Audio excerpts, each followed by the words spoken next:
శ్రీ మహాగణాధిపతయే నమః. శ్రీమాత్రే నమః. ఓం నమో నారాయణాయ. శివాయ గురవే నమః. J5 డివోషనల్ ఛానల్ ప్రేక్షకులందరికీ కూడా నమస్కారము. మన సనాతన ధర్మంలో ఒక్కొక్క దేవతకు ఒక్కొక్క మాసం చెప్పడం జరిగింది. భాద్రపద మాసంలో గణపతి నవరాత్రులు నిర్వహించుకుంటూ ఉంటాము. అదేవిధంగా తదనంతరం వచ్చేటువంటి ఆశ్వయుజ మాసంలో దేవీ నవరాత్రులు నిర్వహిస్తూ ఉంటాము, అమ్మవారి నవరాత్రులు. ఈ విధంగా ఒక్కొక్క దేవతకు ఒక్కొక్క మాసం చెప్పడం జరిగింది. అయితే ఇద్దరు దేవతలను ఒకేసారి ఏకకాలంలో పూజించేటువంటి మాసం ఏదైతే ఉందో అదే పరమ పవిత్రమైనటువంటి కార్తీక మాసం. ఆ కార్తీక మాసంలో శివకేశవులు ఇద్దరిని కూడా సమానంగా పూజిస్తూ ఉంటాము. అదేవిధంగా మనకు ఒక శ్లోకం ద్వారా ఈ యొక్క కార్తీక మాసం గొప్పతనం అనేటువంటిది మనకు తెలుస్తుంది. నకార్తీక సమో మాసో నకృతేన సమం యుగం నవేద సదృశం శాస్త్రం నతీర్థం గంగయా సమం అని చెప్పేసి ఈ శ్లోకం ద్వారా మనకు తెలుస్తుంది కార్తీక మాసం గొప్పతనం. కార్తీక మాసం అంతటి పవిత్ర మాసం మరొకటి లేదు. అలాగే సత్యయుగం వంటి యుగం లేదు, వేదంతో సమానమైనటువంటి శాస్త్రము లేదు, గంగా నదితో సమానమైనటువంటి నది మరొకటి లేదని ఈ శ్లోకం ద్వారా మనకు తెలుస్తుంది. అలాంటి పరమ పవిత్రమైనటువంటి కార్తీక మాసంలో ప్రతిరోజు కూడా ఈ మాసం అంతా కూడా నెల రోజులంతా కూడా ఒక్కొక్క రోజు ఒక్కొక్క పర్వదినం మనం నిర్వహించుకుంటాము. తద్వారా దాని ద్వారా శ్రేయస్సు అనేటువంటిది మనకు కలుగుతుంది. ఆ భగవంతుని అనుగ్రహంతో అష్టైశ్వర్యాలు భోగభాగ్యాలన్నీ కూడా మనం అనుభవిస్తూ ఉంటాము. అదేవిధంగా ఈ కార్తీక మాసంలో ప్రతినిత్యం దీపారాధన విశేషంగా చేస్తూ ఉంటాము, దీపదానాలు చేస్తూ ఉంటాము. అయితే కార్తీక మాసం మొదటి రోజు మొదలుకొని కార్తీక స్నానము, ఆకాశ దీపోత్సవము నిర్వహించుకుంటూ ఉంటాం. అదేవిధంగా కార్తీక శుద్ధ విధియ రోజున కార్తీక మాసం మొదలైన రెండో రోజు భగిని అస్తభోజనం నిర్వహించుకుంటాం. అనంతరము నాగుల చవితి, గోపాష్టమి, షష్ఠి, పౌర్ణమి రోజు, కార్తీక పౌర్ణమి రోజు సత్యనారాయణ వ్రతాలు ఇత్యాదివి. అదేవిధంగా జ్వాలా తోరణము. ఈ విధంగా మాసమంతా కూడా మనము ఒక్కొక్క రోజు ఒక ఉత్సవాన్ని నిర్వహించుకుంటూ భగవంతుని అనుగ్రహాన్ని మనం పొందుతున్నాము. ఈ రోజు మనము విశేషమైనటువంటి భగిని అస్తభోజనం వైశిష్ట్యం ఏంటి, ఆ రోజు ఏం చేయాలి, ఏం చేయడం ద్వారా మనకు భగవంతుని యొక్క అనుగ్రహం మనకు కలుగుతుంది, ఆ భగిని అస్తభోజనం వైశిష్ట్యం ఈరోజు మనం తెలుసుకుందాము. మనకు కార్తీక శుద్ధ విధియ అంటే కార్తీక మాసం మొదలైన తర్వాత రెండవ రోజు విధియ రోజున భగిని అస్తభోజనం అని చెప్పేసి నిర్వహించుకుంటూ ఉంటాం.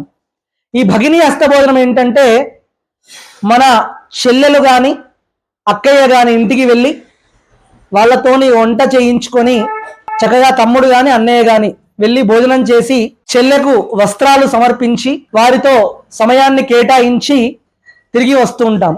ఈ వైశిష్ట్యం మనకు సనాతన ధర్మంలో ఒక కథ ద్వారా మనకు దీని గొప్పతనం మనకు తెలుస్తుంది. పూర్వంలో ఒకానొక సమయమునందు యమధర్మరాజు, దక్షిణ దిక్పాలకుడైనటువంటి యమధర్మరాజు యమలోకంలో తీరిక లేకుండా తన యొక్క పరిపాలన చేస్తూ ఉండగా ఒక రోజు తన చెల్లెలు అయినటువంటి యమి అని కూడా అంటుంటారు, ఆ యొక్క యమున అన్నయ్య దగ్గరికి వచ్చి, అన్నయ్య ఒక్కరోజు కూడా నీకు తీరిక లేకుండా ఉన్నావు, ఎన్నో సంవత్సరాల నుంచి ఎన్నో యుగాల నుంచి నీ ధర్మాన్ని నిర్వర్తిస్తున్నావు కదా, ఒక్క రోజైనా వచ్చి నా ఇంట్లో ఆతిథ్యాన్ని స్వీకరించి భోజనం చేసి వెళ్ళి అన్నయ్య అని చెప్పేసి ప్రేమతో చెల్లెలు ఆహ్వానించడం జరుగుతుంది. అలా కొంతకాలం గడిచిన తర్వాత ఒక రోజున యమధర్మరాజు చెల్లెల ఇంటికి వెళ్తాడు. వెళ్ళి ప్రేమతో అమ్మ చెల్లెమ్మ ఎలా ఉన్నావు, బాగున్నావా అని చెప్పేసి కుశల ప్రశ్నలు అడిగిన తర్వాత చాలా రోజుల తర్వాత రాక మా అన్నయ్య వచ్చాడు కదా అని చెప్పేసి, అన్నయ్య రా అన్నయ్య కూర్చో అని చెప్పేసి అన్నయ్యను కూర్చోబెట్టి ప్రేమగా చిన్ననాటి జ్ఞాపకాలన్నీ కూడా తలుచుకుంటూ అన్నయ్యకు తీపి పదార్థాలు, పిండి వంటలు అన్ని కూడా ప్రేమగా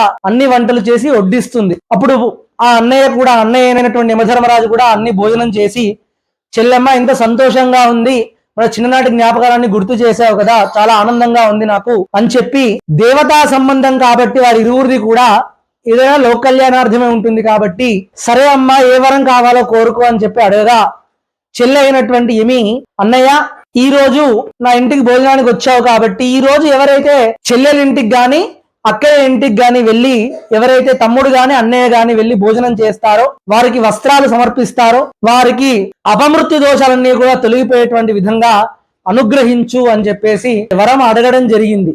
అప్పుడు అలాగే అమ్మ అని చెప్పేసి యమధర్మరాజు తదాస్తు అని చెప్పేసి వరాన్ని ఇవ్వడం జరిగింది.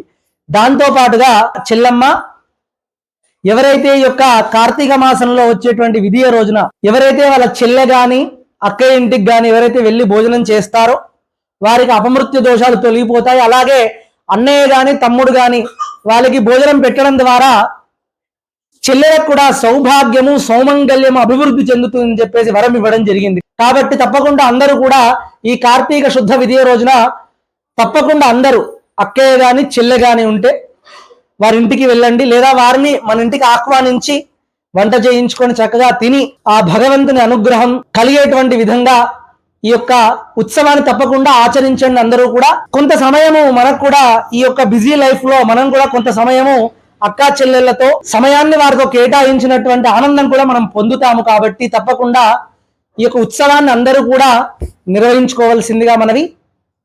శ్రీమాత్రే నమః, శివాయ గురవే నమః. అదే విధంగా అందరూ కూడా మన ఛానల్ని సబ్స్క్రైబ్ చేసుకోండి, షేర్ చేయండి, లైక్ చేయండి. అలాగే మీ బంధుమిత్రులకు కూడా ఈ విషయాన్ని తెలియపరచాలంటే వీడియోని షేర్ చేసి వాళ్ళకు కూడా తెలియపరచండి. మరికొన్ని విషయాలకు సబ్స్క్రైబ్ చేసుకోండి. శుభం, స్వస్తి.